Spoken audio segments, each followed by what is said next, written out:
Lorsque l'on prononce aujourd'hui le mot de chiisme, on évoque plus particulièrement la forme d'islam qui diversifie l'islam proprement iranien du reste du monde islamique, parce qu'elle est la religion officielle de l'Empire d'Iran depuis bientôt 5 siècles.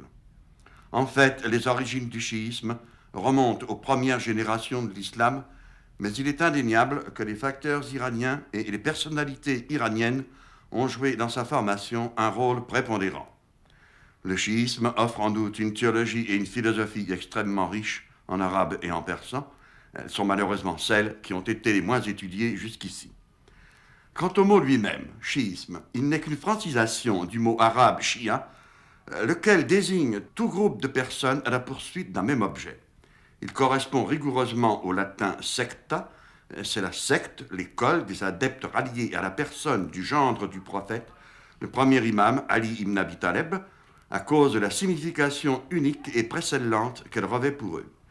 En raison de cette dévotion à l'idée et à la personne de l'imam, le mot imam signifie guide, le chiisme est également désigné comme imamisme, bien que ce mot désigne plus particulièrement la forme du chiisme professée aujourd'hui en majorité par l'Iran. Cependant, une étude religieuse approfondie ne saurait en dissocier une autre branche importante du chiisme, celle qui est connue sous le nom d'ismaélisme. La tendance de notre époque nous conduit trop souvent, hélas, à vouloir expliquer un phénomène religieux par des causes non religieuses. On s'est donné beaucoup de mal pour expliquer le chiisme par des circonstances politiques, sociales, géographiques ou autres. Ce faisant, on a oublié qu'une chose, si une religion déterminée existe, la première et dernière raison du phénomène, c'est l'existence de ceux qui la professent.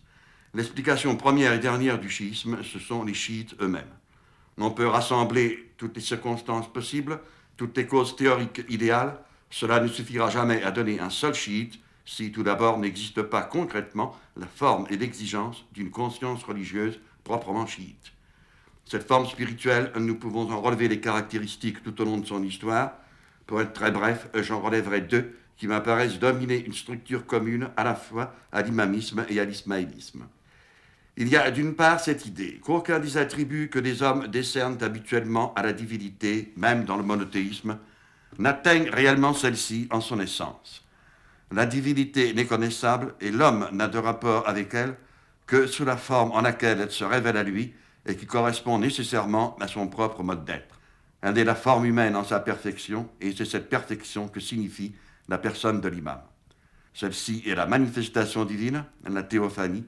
Ce n'est pas une incarnation au sens du dogme chrétien, bien qu'ici l'idée de théophanie rejoigne celle d'un ancien christianisme resté en marge de l'histoire, celui de la gnose. D'autre part, il y a cette idée que l'écriture révélée, le texte du livre saint, le Coran, comporte une apparence littérale exotérique et un sens spirituel ésotérique.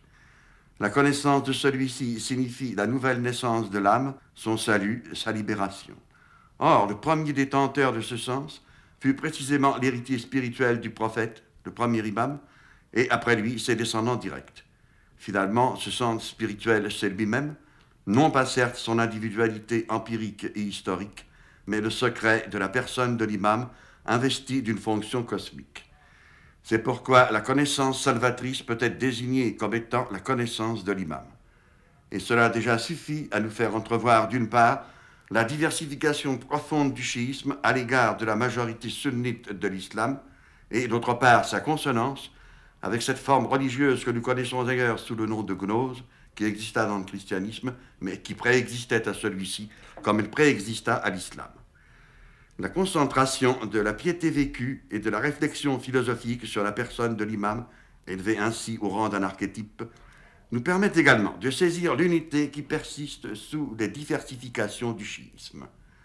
Pour l'imamisme, cet archétype s'exemplifie sur terre en 12 personnes sacro-saintes, les saints imams, dont le dernier disparaît tout enfant, l'an 874 de notre ère, en déjouant la fureur des puissances acharnées à détruire sur terre le trésor spirituel de l'imamat. Il reparaîtra à la fin de ce cycle, inaugurant le règne d'une nouvelle terre et d'un nouveau ciel. Nous sommes maintenant dans la grande occultation, mais le 12e imam reste le Seigneur invisible et présent de notre temps, celui qui, dans l'Iran de nos jours, ne cesse d'aimanter la dévotion intime de tout pieux chiite.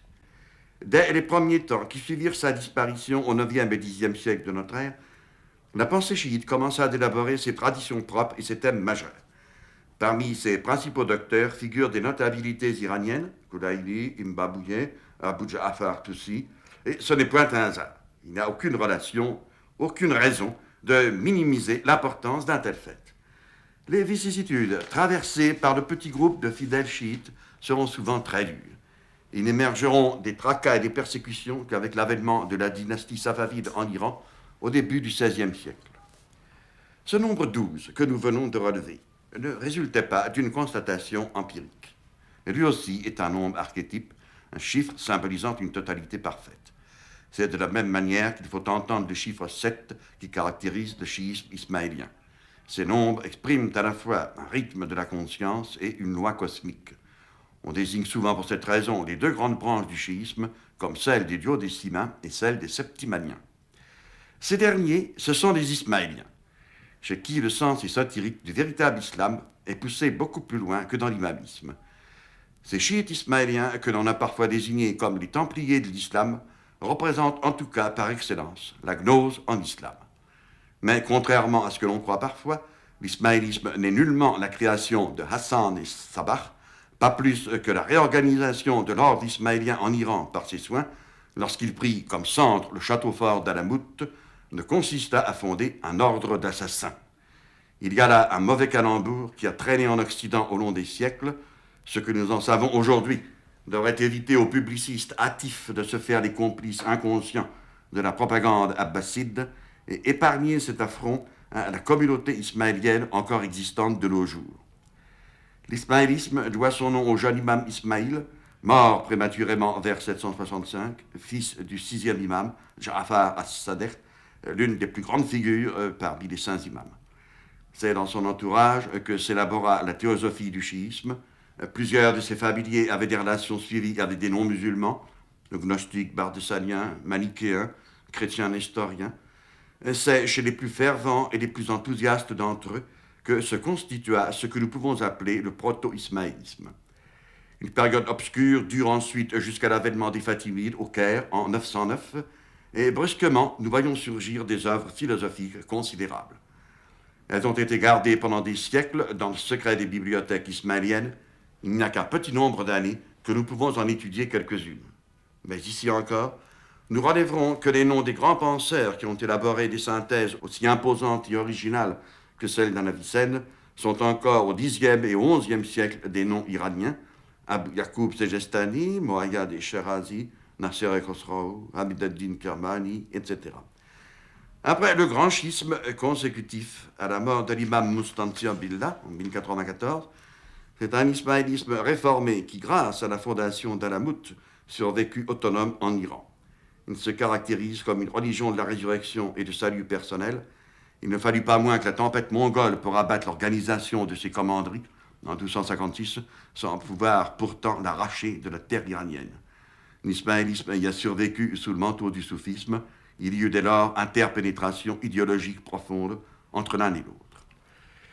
Ces brèves indications nous permettent d'entrevoir que la signification du chiisme pour l'Iran ne se sépare pas de sa signification pour l'histoire des religions en général. Il préserve en lui-même les marques de ce que furent les autres apports iraniens à cette quête éternelle qui s'exprime dans la conscience religieuse de l'humanité. Nous en avons relevé les connexions avec la gnose, et l'idée même de l'imam, avec les récurrences de ses théophanies, est homologue à l'idée du vrai prophète dans le judéo-christianisme, le tout primitif christianisme groupé autour de Saint Jacques de Jérusalem. L'idée du 12e imam réactive l'idée zoroastrienne du sauveur, le Saouchiant. Enfin, les 12 imams, conjoints au prophète et à sa fille Fatima, origine de leur lignée, forment le groupe des 14 très purs. De ce groupe, la figure de Fatima Zahra, Fatima l'éclatante, ressort nimbée d'une gloire et d'une préséance mystique qui font d'elle une récurrence de la figure de Mariam, à la signification de laquelle la conscience chrétienne a été jusqu'ici trop peu attentive. Alors, voyez-vous, nous sommes bien loin de l'interprétation superficielle qui tend parfois à nous voir dans le chiisme qu'une religion d'autorité substituant le magistère de l'imam au consensus démocratique de la communauté islamique. Loin de là, C'est plutôt le phénomène inverse que produit l'idée de l'imam invisible. Le pieux chiite vit en compagnie d'une présence personnelle et secrète en qui les philosophes de leur côté ont pressenti l'alter ego divin qui ne se sépare jamais de nous.